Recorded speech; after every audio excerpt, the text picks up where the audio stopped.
ازيكم يا جماعة عاملين ايه؟ وأهلا بيكم في حلقة جديدة. النهاردة هنتكلم عن حاجة مهمة جدا، بقت جزء لا يتجزأ من حياتنا اليومية، اللي هو المظاهر، سواء في الشغل أو في الجامعة أو حتى في الخروجات العائلية. بقينا كلنا مهتمين بشكلنا وصورتنا قدام الناس. بس السؤال هنا، ليه المظاهر بقت مهمة أوي؟ وهل ممكن نستغل ده لمصلحتنا بدل ما نكون ضحية ليها؟ تابعوني عشان نجاوب على الأسئلة دي مع بعض. هنتكلم دلوقتي عن ليه المظاهر بقت مهمة. صراحة المظاهر مش بس لبس شيك أو شكل حلو، هي وسيلة بنعبر من خلالها عن شخصيتنا والثقة في نفسنا. المجتمع بيحكم علينا من أول نظرة للأسف، من لبسنا، أسلوبنا، وطريقة تعاملنا مع الناس. منصات السوشيال ميديا زودت من أهمية المظاهر، لأننا بنشوف كل يوم ناس بتعيش حياة مثالية، أو على الأقل كده بيبان قدامنا. أنت شايف إن المظاهر مهمة فعلا، ولا شايفها مجرد حاجة سطحية؟ سيبوا لي رأيكم في التعليقات. نتكلم دلوقتي عن ازاي المظاهر بقت تأثر علينا بشكل سلبي.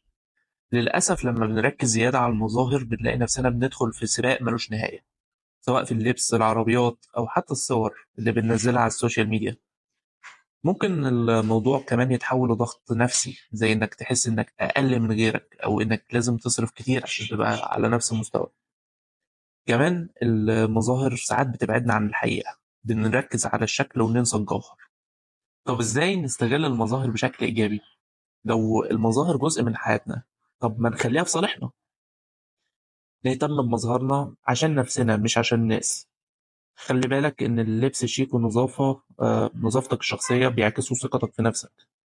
استخدم المظاهر ان احنا نوصل برضو رسائل ايجابية للناس. يعني لو في شغل او مقابلة مهمة، خلي مظهرك بيعبر عن احترافيتك. تخيل دلوقتي واحد لابس لبس مش مرتب، يعني مش مكوي برضه، وريحته تقرف من بعيد كده، وانت شامم ريحة تقرف، وعمال يتاوب، وحد غيره كوي هدومه ومستحمي وحاطط برفان ونام كويس وشارب قهوة وفايق. بذمتك هتتعامل مع مين أحسن؟ مع اللي مهتم بنفسه، ولا اللي مبهدل نفسه خالص، مبهدل شكله، مش مهتم بنفسه خالص؟ بس نصيحة مني، بلاش كل تفكيرك بيبقى في المظهر وتنسى الجوهر.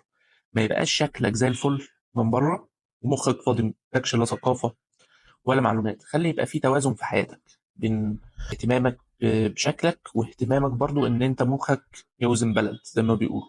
في النهاية المظاهر جزء كبير من حياتنا، لازم نهتم بنفسنا ونركز على ان المظهر يكون وسيلة ان هو يظهر افضل نسخة مننا.